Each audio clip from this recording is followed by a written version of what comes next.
Hey, what's going on everyone? In this video I'm going to be doing an unboxing and review of the LG E2442T-BN 24-inch LED monitor. So let's get straight into it, shall we? Just going to unbox it really quick.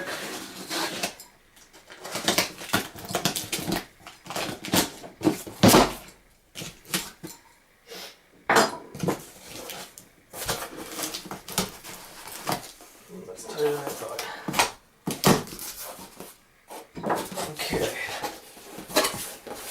Okay, this is what looks to be the base of the monitor. The stand between the base and the monitor itself. This is the power outlet port. Right off the bat, I can say I'm not a fan of this design because if you have a power bar, you know, if you put it in the middle, this thing will automatically take about 2 or 3 spaces on your power bar, but whatever. VGA cable, which is pretty standard. Looks to be instructions, warranty, etc. Let's toss this over there. And the monitor itself.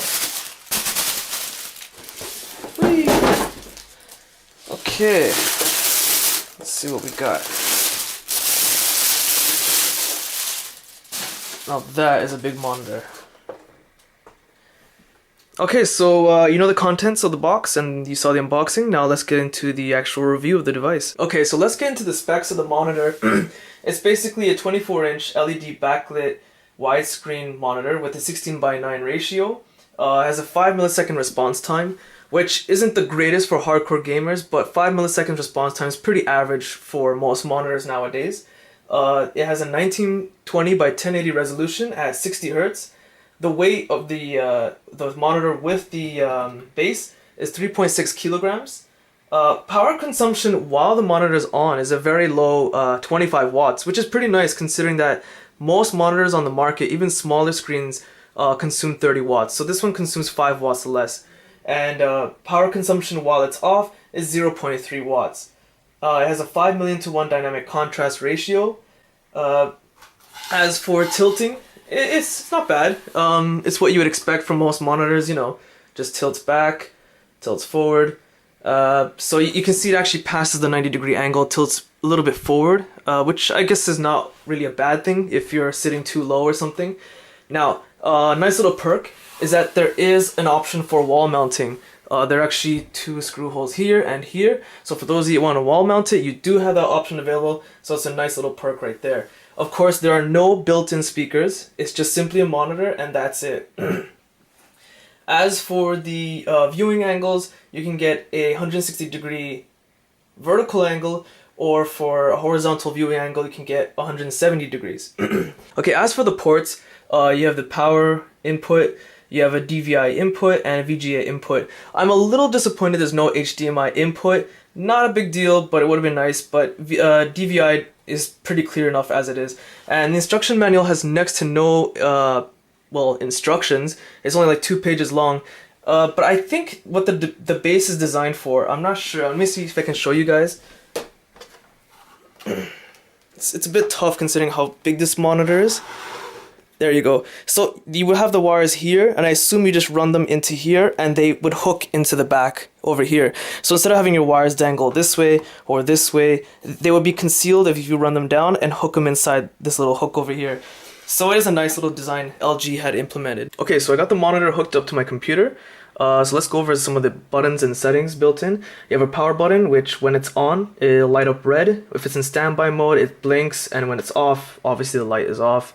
You have a menu button, energy save button, mode button, auto button, and input exit on the same button. If you press menu, you obviously get the very generic menu with brightness, contrast. I can't change from wide. I guess it's auto detecting, so that's fine. Reset. You can expand the menu even more. You can adjust sharpness, color, gamma. This option is not available in DVI mode, which I have a DVI wire hooked up, so I can't access it right now. And of course you can select the language. There are 17 languages to choose from. So this menu here, there's 17 to choose from, which to me is a lot, especially for a monitor. So it's a nice little feature there. And a power indicator, which is, you know, I just prefer to leave it on. And let's exit that. Energy save button. Okay, so the energy save button basically, let me just turn it on. What it does is it tells you, hey, you saved 0.0 trees, power reduction is 7 watts, CO2 reduction is 5. It's a great feature to save electricity. That's what it's meant for. However, it does have its minor cons.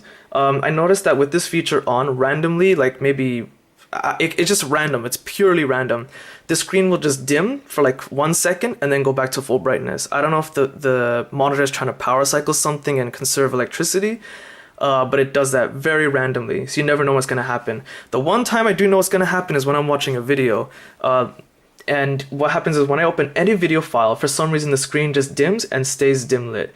And to me, you know, I watch videos on my computer here and there, and when I'm editing videos for YouTube, to me I just can't use that feature. So it is a nice perk that there's an energy saving mode, but for some people they might just leave it off, like myself. But hey, it's available, right?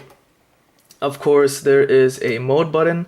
What this basically does is give you preset settings. So custom is by default. If you're reading text, you can have text on. If you're looking at photos, you can turn photo on. You'll notice that immediately that the colors are much more bolder and sharper when I did that. Cinema mode for movies, game for game mode. I prefer to leave it on custom. I still have to adjust the custom settings for myself, but you kind of get an idea as to what you can expect with that menu. There's an auto button, which again is not available in DVI mode, but that's okay. And you can cycle through the inputs. So I assume right now the monitor is looking for a VGA cable, which I don't have it hooked up.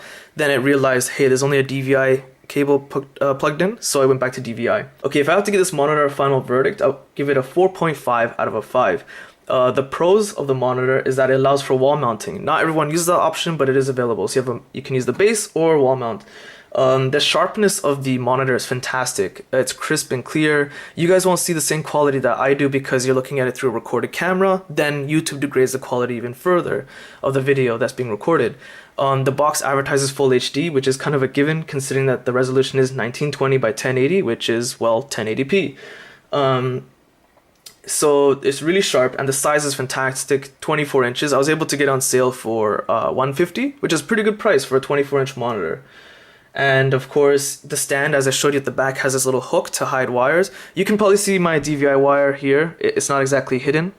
That's because it just won't fit in that hook, but hey, the option is available.